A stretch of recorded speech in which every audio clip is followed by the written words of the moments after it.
Perjalanan menuju Lung Aceh Besar.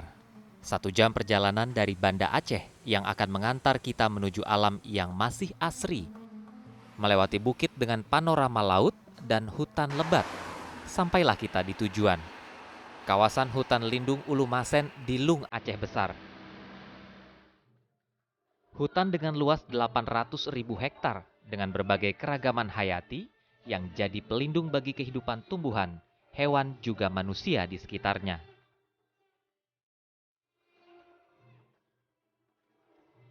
Hutan yang masih lebat membuat Ulu Masen jadi penghasil karbon terbesar di Indonesia, serta mampu menyimpan air bersih tanpa henti, walau kemarau melanda. Banjir dan erosi jadi masalah yang tak mampu menghampiri kawasan ini. Air terjun Suhom di hutan lindung ini tak hanya menjadi objek wisata andalan, tapi juga menghasilkan suplai listrik bagi ratusan warga di sekitarnya. Koperasi Tuasa Bina Sejahtera, Pak. Sehingga PLTMH ini jual harus ke PLN pendapatan per bulan maksimalnya 22 juta.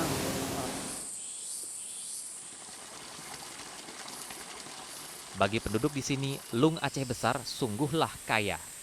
Hampir seluruh masyarakat Lung memiliki kebun durian. Di saat musim panen durian, penduduk lokal meninggalkan aktivitas bersawah untuk mencari durian di hutan. Dari kampung subuh. Subuh udah berangkat. Habis itu ke kebun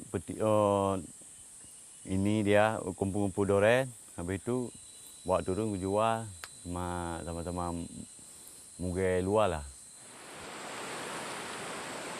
5 sungai tak pernah kering di Lung. Ikan air tawar termasuk ikan kereling hidup di sungai ini. Ikan yang konon jadi makanan raja dahulu. Warga sekitar sungai memanfaatkan ikan untuk konsumsi sehari-hari serta untuk dijual sebagai nafkah. Lung Aceh Besar, salah satu lingkungan yang belum rusak dengan semua kekayaan alam yang memberi kehidupan bagi manusia. Davi Abdullah, Kompas TV, Aceh.